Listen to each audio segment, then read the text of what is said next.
မိတ်ဆွေများအားလုံးမင်္ဂလာပါဒီနေ့မှာတော့စာရေးသူလင်းအောင်စင်ရေးသားတဲ့ငါအတွက်ငါရှိရဲဆိုတဲ့စာအုပ်လေးရဲ့အပိုင်း3ကိုဖတ်ပြပေးပါမယ်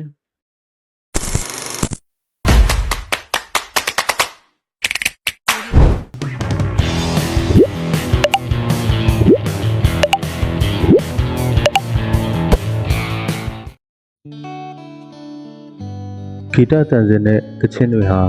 လူရဲ့စိတ်ကိုပြုပြင်ပြောင်းလဲပေးနိုင်ပါတယ်။ခေါင်းစဉ်ပေါ်မွန်ကောင်းများနှင့်ရုံထခြင်းတခါကကျွန်တော်တော်စိတ်ရကြဘူးပါတယ်။ပြန်မထခြင်းတော့အောင်ပြိုလဲသွားတာမျိုးပါ။ဘာအတွက်အသက်ရှင်တာလဲဆိုပြီးအဖြေရှာမရတော့တဲ့အထိမောချက်တာမျိုးပါ။အဲ့ဒီတော့ကကျွန်တော်နားမှာတယောက်မှမရှိတဲ့ကာလပါပဲ။မရှိဘူးဆိုတာထက်ဖွင့်ပြောလို့မရတဲ့အရာမျိုးတွေဖြစ်နေကြတာပါတချို့အရာမျိုးတွေကကိုယ်သာဖြေရှင်းနိုင်ပြီးကိုယ့်မိဘကစမကူညီနိုင်တဲ့အရာမျိုးတွေရှိပါတယ်စိတ်ညစ်ညူးမှုသာကူးစက်သွားစေပြီးဘာမှကူညီပေးမရတဲ့အရာမျိုးတွေပါအဲ့ဒီအခါမျိုးကျကျွန်တော်တို့တွေမှာငါအတွက်ငါရှိတယ်ဆိုတဲ့စိတ်မျိုးတွေနဲ့ယက်တီယုံထားရပါတယ်အဲ့ဒီလိုခွာရတဲ့စိတ်မျိုးဝင်လာဖို့ဆိုတာလဲလွယ်တဲ့ကိစ္စမျိုးမဟုတ်ပါဘူးအဲ့ဒီတော့ကငါအတွက်ငါရှိတယ်ဆိုရက်ခွာဖြစ်စေတဲ့စိတ်မျိုးကိုတခြင်းတစ်ပုဒ်ကပေးနိုင်ခဲ့ပါတယ်အဆိုတော်လေးပြူရဲ့ယုံကြည်ရာတခြင်းပါပဲစိတ်ညစ်နေတဲ့အချိန်မှာတခြင်းတစ်ပုဒ်ကကျွန်တော်ကိုအဖော်မော်အဖြစ်ခွန်အားတွေပေးပြီးကျွန်တော်ယုံကြည်ရာလမ်းကိုရှောက်လန်းစေခဲ့မှုပါတယ်ဟုတ်ပါတယ်ကျွန်တော်တို့ဘဝတွေကိုဂီတနဲ့တခြင်းတွေကအဖော်မော်အဖြစ်နဲ့ခွန်အားပေးနိုင်တယ်ညဉ့်ညံ့စေနိုင်ပါတယ်လွမ်းဆွတ်စရာကောင်းတဲ့သချင်းတွေရှိသလို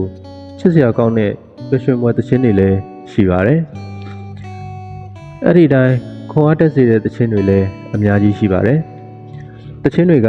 လူတစ်ယောက်ချင်းစီရဲ့စိတ်ကိုပြောင်းလဲပေးနိုင်ပါတယ်။ဘသူစီကမှအကူအညီမရနိုင်တဲ့အခါမျိုးကိုအားကိုရတဲ့အခါမျိုးတွေမှာသချင်းတွေကအဖော်မော်မှာပဲပြုတ်မကြဖို့ဖက်တွယ်ထားစရာကြိုးစားတွေပါပဲ။ရွေးချယ်နားထောင်တတ်ဖို့တော့လိုတာပေါ့စိတ်ထဲကြနေတဲ့အချိန်မှာအဆွေးသချင်းတွေနားထောင်လို့မဖြစ်သလိုပျော်ရွှင်နေတဲ့အချိန်မှာလည်းဝမ်းနဲ့ကြေကွဲစရာသချင်းတွေနားထောင်လို့အဆင်မပြေပါဘူးကာလဒေသအလိုက်နားထောင်တတ်ရင်တော့သချင်းတွေဟာအားစီးတွေပါပဲပျော်ရွှင်စေတယ်တက်ကြွစေတယ်တောကရှင်းစေပါတယ်ကျွန်တော်စိတ်တွေညစ်ညူးနေပြီဆိုရင်ကြက်ကလေးတက်ပြီးလေးဖြူရဲ့ယုံကြည်ရာဝမ်းဝမ်းရဲ့ဖြစ်သိမ့်လိုက်ပိုရဲ့မမိုဘာနဲ့တခြင်းတွေကိုတယောက်တည်းအထက်ထက်ခါခါနားထောင်ပြပါတယ်။မြူးကြွတက်ကြွတဲ့အင်္ဂလိပ်တခြင်းတွေနားထောင်ပါတယ်။အဲ့ဒီတခြင်းလေးတွေကနေယုံကြည်ရာကိုရှစ်ဆက်ဖို့ခွန်အားတွေရပါတယ်။ဖြည့်သိမ့်ဖို့အားရင်တွေရပါတယ်။အလျှော်ပေးတူးထော်လိုက်ဖို့လက်မြောက်လိုက်ဖို့ဆိုတာကနေရုံးထွက်နိုင်ပါတယ်။မကောင်းတဲ့စိတ်နဲ့သူများကိုတွန်းချဖို့လည်းမတွေးပြတော့ပါဘူး။ငါအတွက်ငါရှိတယ်ဆိုတဲ့စိတ်တွေခွန်အားတွေနဲ့ရှေ့ဆက်ဖို့အားရင်ရပါတယ်။တခြင်းတွေကပြီးတဲ့ကျွန်တော်တို့အတွက်ခွန်အားတွေပါပဲ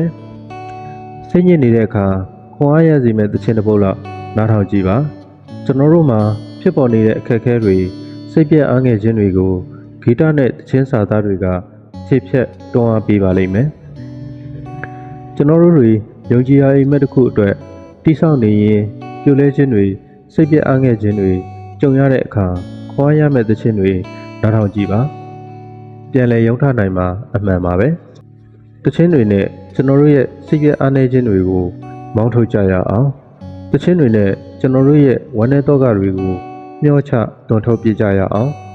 သချင်းတွေနဲ့ကျွန်တော်တို့ရဲ့ပြိုလဲရုံမထနိုင်ခြင်းတွေကိုတွန်းထုတ်ရထားလိုက်ကြရအောင်သချင်းတွေနဲ့ကျွန်တော်တို့ရဲ့စိတ်ကိုဒေါသတွေကင်းပြီးနူးညံ့စေကြရအောင်သချင်းတွေဟာတုံးတဲ့ရင်ကျွန်တော်တို့အတွက်အားစီးတွေပါပဲဂီတတစ်လက်တခြင်းတစ်ရွက်နဲ့စိတ်ကိုပျော်ရွှင်စေကြမယ်တခြင်းတစ်ပုဒ်နဲ့ခွန်အားထုတ်ပြီးဝမ်းနည်းခြင်းတွေမောင်းထုတ်မယ်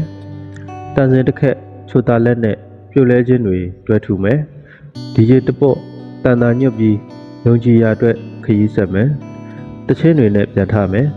တခြင်းတွေနဲ့ခရီးဆက်မယ်ဂီတဟာငါတို့အတွက်ကောင်းသောအဖို့ခီးသွားခြင်းကစိတ်ကိုလန်းဆန်းစေပါတယ်။ပတ်ဝန်းကျင်အသစ်မြင်ကွင်းအသစ်တွေကရင်းနေကြရိုးရီနေတဲ့လုပ်ငန်းဝင်တွေအိမ်နေရာတွေကစိ စိတ်ဖိအားတွေကိုလျှော့ချပေးနိုင်ပါတယ်။ခေါင်းစဉ်စိတ်များကိုလွတ်ပေးမယ်။ဘယ်နေရာကိုပြေးထွက်လိုက်ရမလဲ။ဘယ်သူစီကိုပြေးသွားလိုက်ရမလဲ။ဘာဖိအားတွန်းအားမှမရှိဘဲစားကျင်တာစားသွားကျင်တဲ့နေရာကိုသာထွက်သွားကျင်တော့တယ်ဆိုပြီးကျွန်တော်တို့ညီးတွားတတ်ကြပါတယ်။ကျွန်တော်တို့စိတ်တွေချောင်ပိတ်မိနေပြီလို့ထင်ရတဲ့ကာလပေါ့။တကယ်လဲမောကျနေခဲ့တဲ့ကာလတွေပေါ့။တခါတလေတော့ကျွန်တော်တို့မှာတိတ်ကိုမွန်းကျရတဲ့ကာလတွေရှိပါတယ်။အလုပ်တွေကပြီးစိတ်ညစ်စရာတွေကပုံဝေဒနာတွေကစုံကာလတွေပေါ့။နှစ်ကုန်ဘတ်ဂျက်ပိတ်ခါနီးဆိုဝန်ထမ်းတွေအလုပ်သမားတွေအားလုံးဒီပါနှစ်ဆပင်ပန်းကြရပါတယ်။မနိုင်မနှင်းအလုပ်တွေနဲ့အိမ်မှုကိစ္စတွေကြားခေါင်းတော်မပေါ်နိုင်ပါဘူး။အလုပ်သမားမဟုတ်တဲ့ကျောင်းသားကျောင်းသူတွေဆိုလဲစာမေးပွဲတွေကြားစာတွေကြားမှာလုံးလည်ပတ်ချလိုက်နေတာပါပဲ။အိမ်လုပ်ပဲလုပ်ကြရတဲ့သူတွေဆိုလဲနေတူဝအိမ်လုပ်တွေကြားညည်းစီနေတာပါပဲ။ကျွန်တော်တို့တွေမလုပ်ကြမလဲ။အဲ့ဒီစိတ်ညစ်ညူးမှုတွေဖိအားတွေညံ့မြောင်လာတဲ့အလုပ်တွေကြားထဲကနေတခါတော့ကိုလိုယုံပြီးထွက်ပြေးကျင်တော့တာပဲမဟုတ်လား။ကျွန်တော်တို့တွေအဲ့ဒါကိုရင်ဆိုင်ဖြေရှင်းကြရအောင်ဘယ်လိုဖြေရှင်းကြမလဲစိတ်နှကပ်ပန်ရတာထက်ခီးထွက်ရတာကိုပုံမြင်လို့တယ်ခင်နေယူမြန်မာစာရေးဆရာမဟုတ်ပါတယ်ကျွန်တော်တို့ရဲ့စိတ်ညစ်ညူးမှုတွေဖိအားတွေကိုခီးထွက်ခြင်းနဲ့စိတ်ကြောပြကြရအောင်ပါအလုပ်တွေစာမေးပွဲတွေများမြောင်လာတဲ့နေတတူကအလုပ်တွေတစ်ဖြတ်လောက်ပြီးတာနဲ့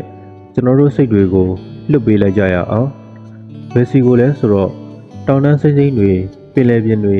အိမ်မြလက်ဆက်တဲ့လေတွေရှိရာစီကိုပေါ့မျိုးဆွေတွေရှိရာစီကိုပေါ့ရှိသမျှအရာတွေကိုခဏမေးဖြောက်ပြစ်ချပြီးကြောက်ဝဲအိတ်တစ်လုံးဓမ္မမဟုတ်ခီးဆောင်အိတ်တစ်လုံးနဲ့ခီးတွေထွက်ကြရအောင်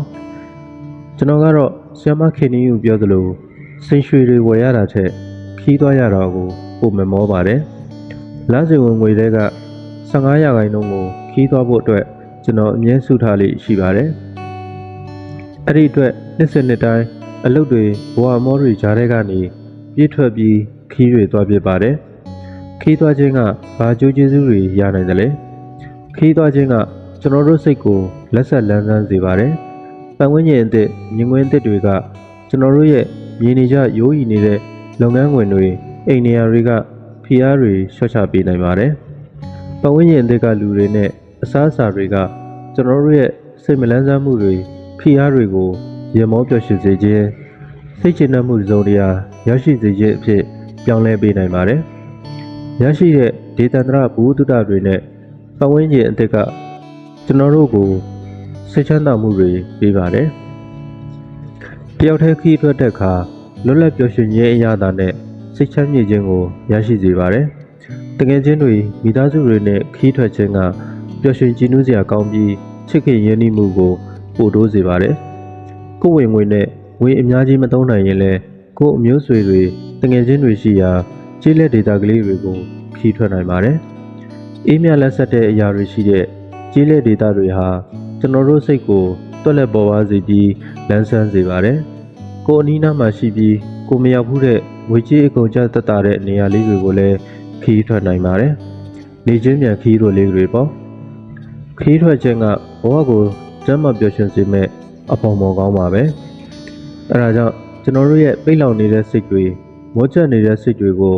လွတ်မြောက်ခွင့်ပေးဖို့ခီးတွေထွက်ကြရပါမယ်ပိတ်လောင်နေတဲ့မောကျမှုတွေကြားထဲကနေ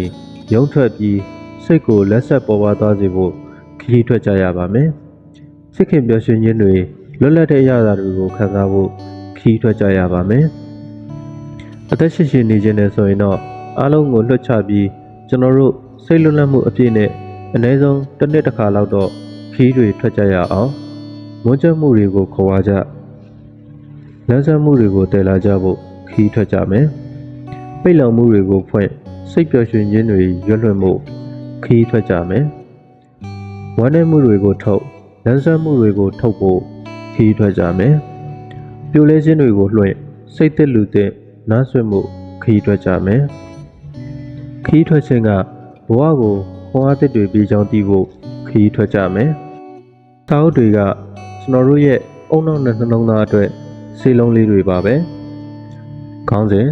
စာအုပ်စေးလုံးလေးများစာအုပ်တွေကိုကျွန်တော်သိဉာဏ်လို့ပါတယ်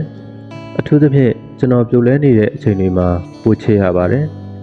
အကြောင်းကတော့စာအုပ်တွေကကျွန်တော်ကိုပြုတ်လဲဝမ်းနေခြင်းတွေကနေကဲထုတ်ပေးနိုင်ခဲ့လို့ပါပဲပထမဆုံးရန်ကုန်တက္ကသိုလ်ဘွဲ့လွန်စတက်စကာလမှာ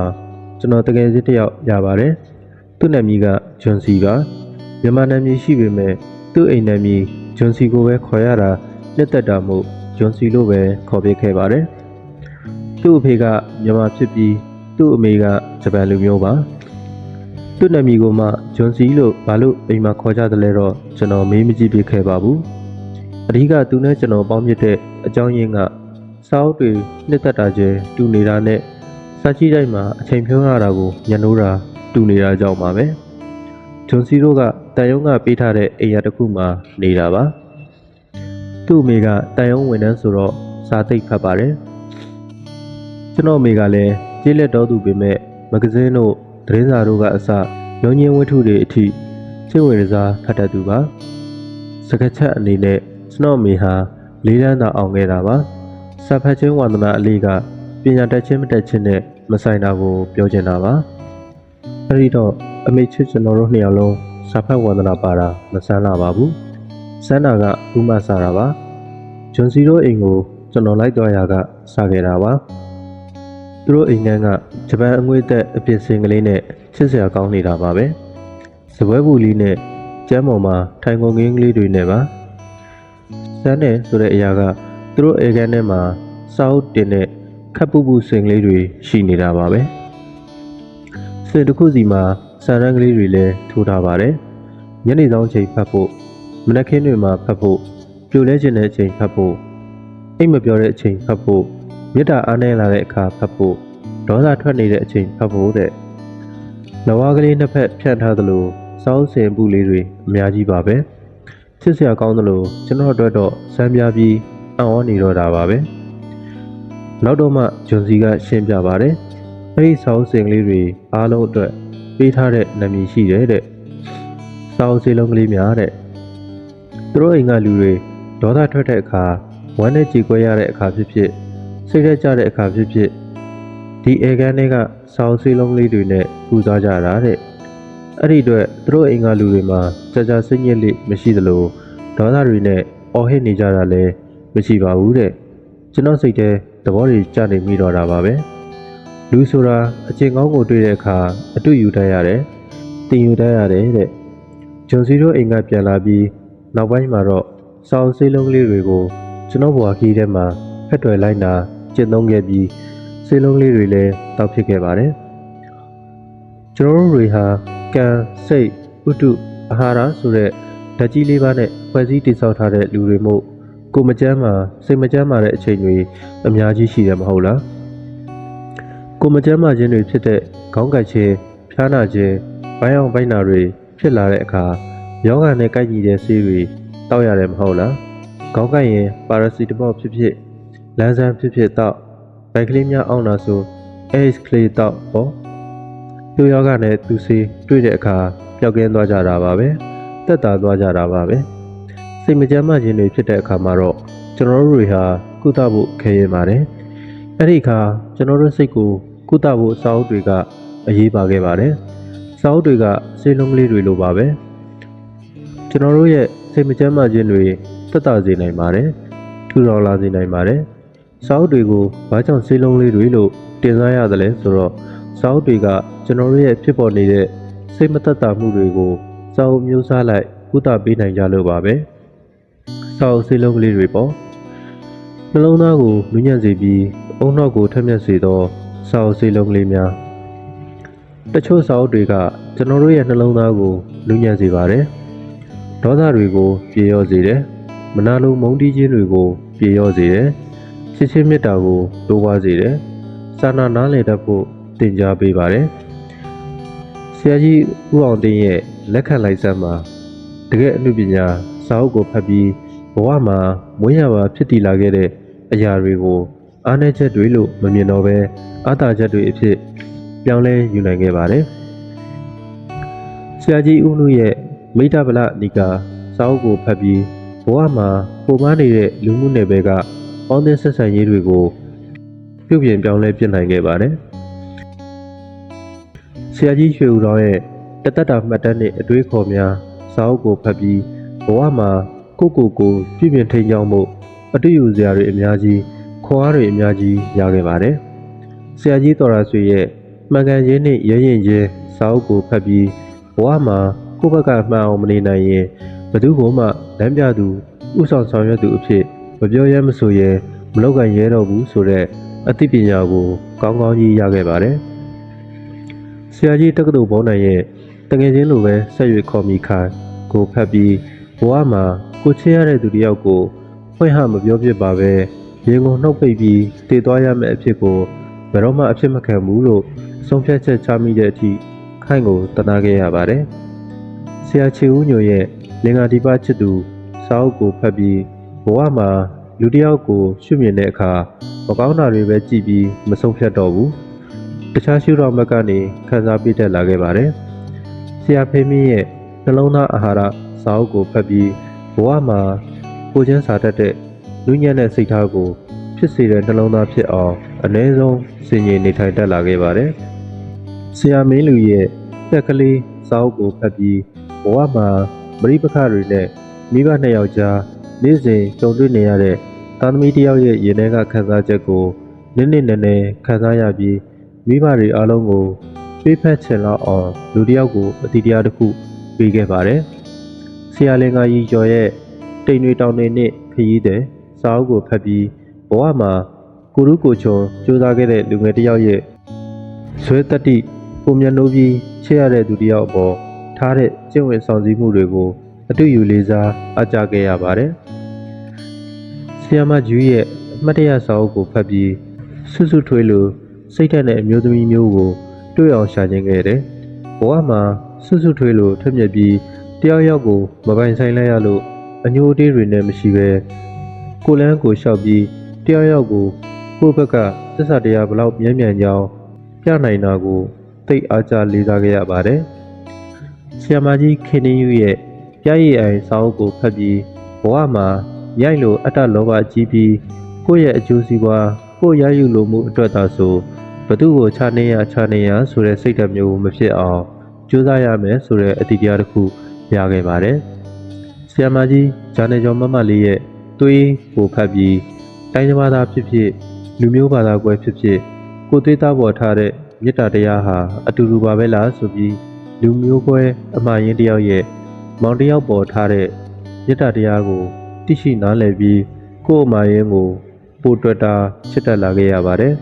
။ဆီယမကြီးကြည်ရဲ့လွမ်းလျာအိမ်မြန်ကိုဖတ်ပြီးဘဝမှာကိုယ့်ပတ်ဝန်းကျင်က broken family ကတကယ်ချင်းတွေကိုပိုတနာမိသွားသလိုပိုကူးဆိုင်ပေးဖို့အတ္တိတရားတစ်ခုပါရခဲ့ပါတယ်။ဆီယမမဆနာရဲ့ကွက်လက်ကလေးဖြစ်ပြီးပါစာအုပ်ကိုဖတ်ပြီးဘဝမှာကိုယ်သာမိဘတစ်ယောက်ဖြစ်လာရဲ့အလတ်ဆိုတဲ့သားသမီးကိုလည်းမလန့်ရအောင်စောင့်ရှောက်မယ်ဆိုတဲ့အတ္တိတရားရခဲ့ပါတယ်။ဆီယမခင်ထူးရဲ့မတ်အိမ်ကန်စာအုပ်ကိုဖတ်ပြီးဘဝမှာတစ်ခုခုကိုဖြစ်အောင်လုပ်မယ်ဆိုတဲ့စိတ်ကကောင်းကျိုးပေးနိုင်ပေမဲ့အစွဲလန်းကြီးအတ္တများပြီးတစ်ခုခုကိုရယူလိုစိတ်ကြီးစိုးနေတဲ့အခါဘဝကိုဒုက္ခပေးတဲ့ကြောင်းမတ်အိမ်ကန်ဘဝကိုရင်းနဲ့တနာရင်အတ္တိတရားတွေရခဲ့ပါတယ်။ဆရာထင်းလင်းရဲ့ပေါ်လီယာနာစာအုပ်ကိုဖတ်ပြီးဘဝမှာအရာရာကိုမကောင်းတာတွေပဲရှုမြင်တတ်တဲ့အကျင့်ပြောက်ပြီးကောင်းတဲ့ဘက်ကတွေးခေါ်တတ်လာခဲ့ပါတယ်။ positive thinking များလာခဲ့ရပါတယ်။ Oxford ဆရာတော်ဦးစောတိကနဲ့ဆရာတော်အရှင်သန္တာတိကတို့လိုဆရာတော်ကြီးတွေရဲ့စာအုပ်တွေဖတ်ပြီးဘဝကိုလောဘဒေါသမောဟအတတ်နိုင်ဆုံးနည်းအောင်ကြိုးစားပြီးရှင်သန်တက်လာခဲ့ပါတယ်။ဒီစာအုပ်တွေဖတ်ပြီးချိန်မှာစာအုပ်တစ်မျိုးချင်းအလိုက်ကျွန်တော်ရဲ့နှလုံးသားတွေအုံနောက်တွေကိုဆေးဖြစ်အောင်တွန်းအားပေးနိုင်ခဲ့ပါတယ်။စာအုပ်တွေကကျွန်တော်တို့ရဲ့အုံနောက်နဲ့နှလုံးသားအတွက်ဆေးလုံးတွေပါပဲ။အဲ့ဒီအထက်ကစိတ်ပြက်နေတဲ့အခါဘာသာအုပ်လေးဖတ်မယ်။စိတ်ဓာတ်တွေကျနေတဲ့အခါဘာသာအုပ်လေးဖတ်မယ်။စာအုပ်တွေကကျွန်တော်တို့အတွက်ဆေးလုံးလေးတွေလိုဖြစ်ပေါ်လာတဲ့စိတ်မကျန်းမာမှုလိုက်ကုသပေးနိုင်ခဲ့ပါတယ်။အဲဒါကြောင့်ကျွန်တော်တို့ကိုယ့်ဘဝကို အင်ဂျင်နဲ့မောင်းနှင်ပြီးဘွားခီးထဲထွက်ကြတဲ့အခါစိတ်မကျန်းမာမှုတွေကိုကုသဖို့စာအုပ်ဆေးလုံးလေးတွေတောက်ကြရပါမယ်။စာအုပ်ဆေးလုံးလေးတွေကိုတစ်နေ့15မိနစ်လောက်ပဲအချိန်ပေးတောက်နိုင်ရင်စိတ်ကိုအကောင်းဆုံးအာဟာရပေးနိုင်တာနဲ့အတူတူပါပဲ။ကျွန်တော်တို့ဂျွန်စီတို့အိမ်ကလူတွေလိုစာအုပ်ဆေးလုံးလေးတွေနဲ့ဘဝရဲ့ဝမ်းနည်းကြေကွဲခြင်းတွေကိုမောင်းထုတ်ပြီးပြိုလဲရိုင်နေခြင်းတွေကိုဖိတ်ကူလိုက်ရအောင်စိတ်ဓာတ်တွေပြိုလဲတဲ့အခါကိုယ်တိုင်ပြန်ထူမန်းနိုင်ဖို့စာဖတ်ပါလူတွေရဲ့ပြောင်းလဲတတ်တဲ့စိတ်ကိုခံနိုင်ရရှိဖို့စာဖတ်ပါပတ်ဝန်းကျင်ကိုမကြောက်ဘဲရင်ဆိုင်တတ်ဖို့စာဖတ်ပါစိတ်တွေညစ်ထွေးလာတဲ့အခါစိတ်ကိုကြည်လင်တတ်ရှင်းဖို့စာဖတ်ပါဒေါသထွက်တဲ့အခါကိုပြန်ထိန်းချုပ်နိုင်ဖို့စာဖတ်ပါတဲကွဲတဲ့အခါဘဝတစ်ခုလုံးပြတ်သွားတာမဟုတ်မှန်းနားလည်ဖို့စာဖတ်ပါအိမ်မက်တွေကိုအကောင့်ထဲပေါ်ဖို့စာအုပ်တွေကလက်မြပေးနိုင်တာမို့စာဖတ်ပါကြုံလာသမျှလောကရန်ကိုအကောင်းဆုံးရင်ဆိုင်တတ်ဖို့စာဖတ်ပါကို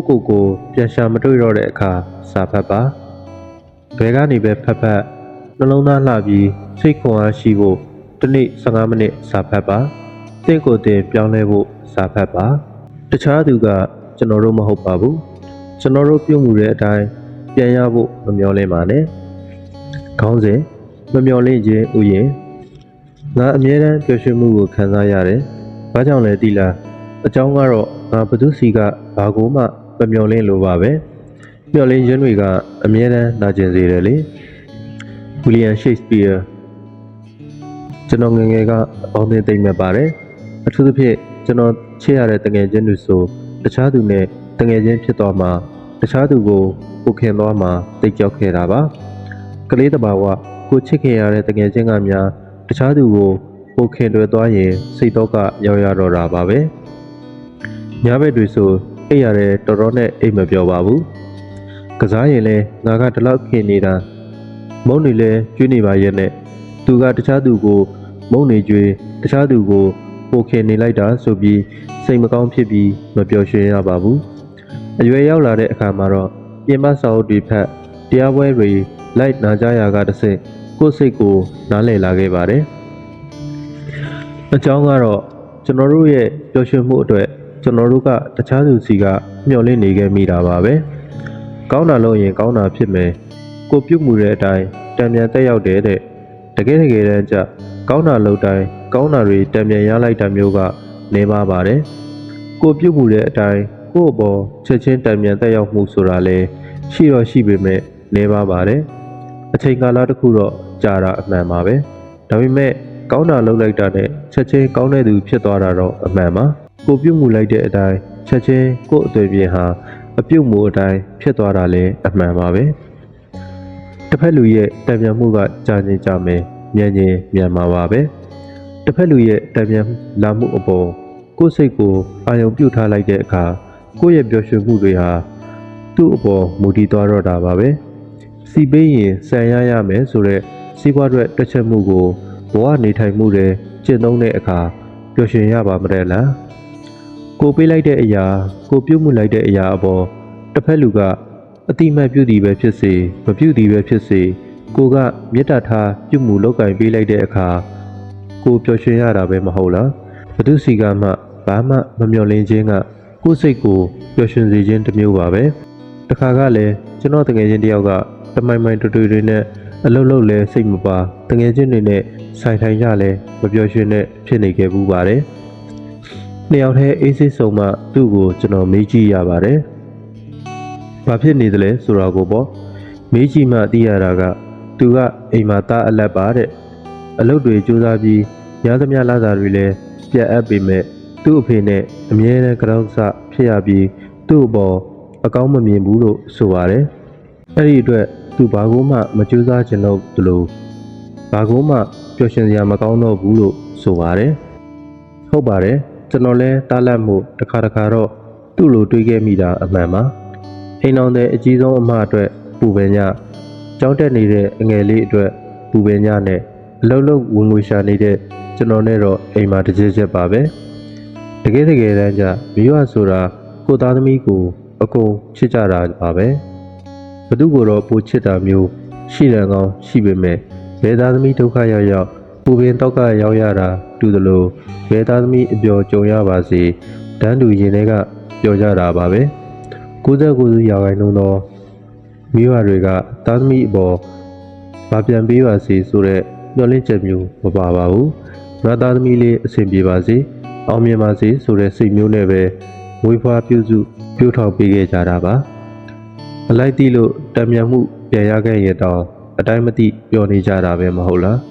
အဲ့ဒီအတွက်သူတို့ကသားသမီးပေါ်ဗာမျှော်လင့်ချက်နဲ့မှမရှင်သန်စေခဲ့လို့ပျော်နေကြတာပါပဲသားသမီးကလည်းမိဘပေါ်တိတတ်တဲ့အခါဗာပြန်ရပါစေဆိုတဲ့စိတ်မျိုးနဲ့လှုပ်တဲ့အခါစိတ်ပျော်ရွှင်မှုရပါမတဲ့လားငါမိဘကိုငါဘလောက်ကြောလိုက်ပါပြီဆိုပြီးဗန်းပြပြီးပတ်ဝန်းကျင်ရဲ့အတိအမှတ်ပြုမှုမိဘရဲ့ချီးကျူးမှုမျိုးကိုလိုချင်တာမျိုးဆိုရင်တော့အလုံးစုံပျော်ရွှင်ရမှာမဟုတ်ပါဘူးအဝေးနေတဲ့သားသမီးထက်အနီးနေကြတဲ့သားသမီးဟာမိဘနဲ့တစ်ချက်ချက်ဖြစ်နေကြတာပါပဲကိုကအမြင်မတော်လို့ပြောလိုက်မိဘကအမြင်မတော်လို့ပြောလိုက်နဲ့တဆူဆူပါပဲအဲ့ဒီတော့ကိုမိဘကိုတံမိုးထားဆောက်ရှောက်လောက်ကင်ပေးရမှာကိုအလုပ်မဟုတ်လားအဲ့ဒီပေါ်မှာမျောလင်းချက်တွေထားပြီးငါလောက်ကင်ပေးနေပါလေငါအပေါ်ကြအတိမတ်မပြုတ်အလေးမထားလိုက်တာဆိုပြီးပူဆွေးတော့ကဖြစ်နေရင်ကိုပဲစိတ်တရားရမှာမဟုတ်လားတခြားအရာပေါ်မှာတော့မဟုတ်သေးပါဘူးမိဘနဲ့သားသမီးကြားမှာတော့ဘာမျောလင်းချက်မှမရှိတဲ့အခါစိတ်ပျော်ရွှင်ရတာပါပဲမျောလင်းချက်တွေထားတဲ့အခါနာကျင်မှုတွေကိုလည်းရရှိကြရတာပါပဲနောက်တော့တကယ်ချင်းကဘလို့ပဲတဆူဆူဖြစ်နေပါစေသူ့မိဘပေါ်သူ့လှုပ်ပေးရမှာလှုပ်ပေးရင်ပျော်နေတဲ့အခါစိတ်ပြန်ပျော်ရွှင်သွားခဲ့ပါတယ်ပတ်ဝန်းကျင်အပေါ်မှာလည်းဒီလိုပါပဲကျွန်တော်တို့ကတခုခုပြန်ရပါစေဆိုတဲ့စိတ်နဲ့မျှော်လင့်ချက်နဲ့ပြုမှုလောက်ကင်ပေးပြီးရှင်သန်ကြတဲ့အခါစိတ်တော့ကရောက်ကြရမှာပါပဲဝမ်းနေကြရမှာပါပဲနာကျင်ကြရမှာပါပဲတခြားသူက